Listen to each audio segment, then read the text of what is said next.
I was listening to an interview with Darren Hardy, who is the publisher of Success Magazine, and he said that he thought, despite all the economic, in fact, because of the economic difficulties of our time, that someday we would look back on these years as being the golden age of entrepreneurship. And he said we have this perfect storm coming together with millions of people losing their jobs and huge problems in the world. Healthcare, finance, you name it. There are problems in the world that need bright people to address them.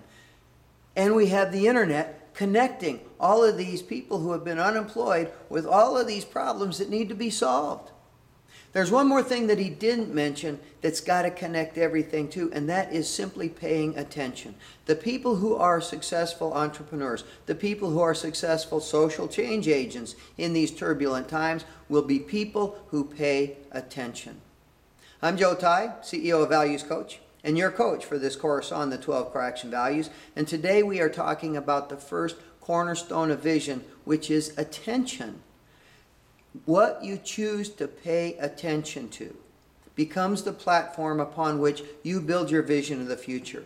If you focus very narrowly on everything that's wrong with the world, on all the whining and complaining that you do, you are going to have a very small, very narrow platform upon which to build your vision of the future. On the other hand, if you pay attention to all the opportunities, the problems that need to be solved, the great technology that's available now, that's never been available before that can help you, you will have a big platform upon which to build a great vision. But first, let's talk about that word attention. More specifically, pay attention. When I ask you for your attention, I do not say, "Can I borrow your attention?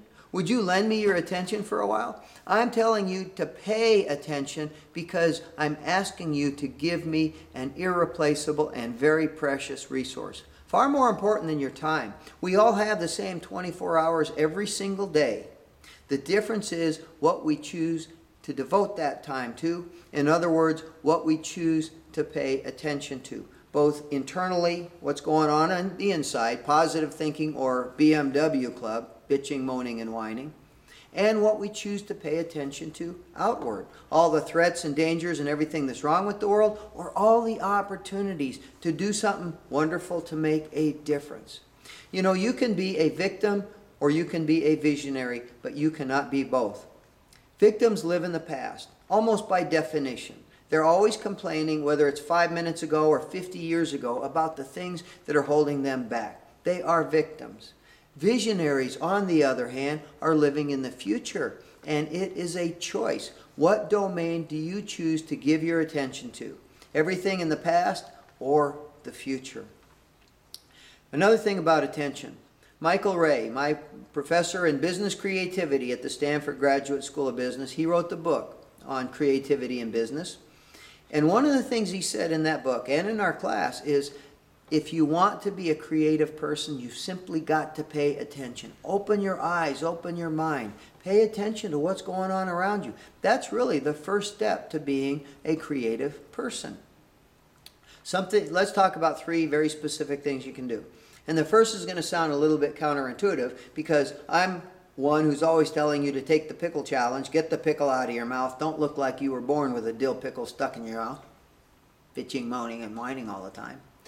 But there are legitimate reasons to be dissatisfied with what's going on, and dissatisfaction, if and only if it is focused, can be an incredible source of personal motivation.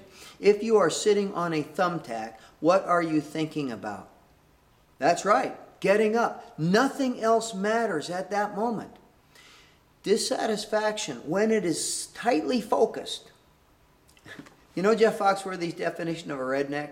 The house has wheels and the car doesn't, and that's where you live, but you're really unhappy with that. If you don't allow yourself to be unhappy with anything else in your world, you will find a way to move into your dream house. You will find a way because that dissatisfaction is so painful. On the other hand, if, like most people in that circumstance, you find the opportunity to whine and complain about every little thing, you are taking this incredibly powerful resource, if it's focused, and promiscuously spreading it over everything, and it loses its power. So think about the one thing in your life you're really unhappy with, the one thing you really want to change. Maybe your bank account is underwater. Maybe you do live in a crummy little old house. Maybe you don't like your job. Don't let yourself be unhappy about anything else. Focus your attention, focus your dissatisfaction on that one thing in your life, and you will begin to see quick progress. Second thing, pay attention to the incredible power of rituals to help you pay attention.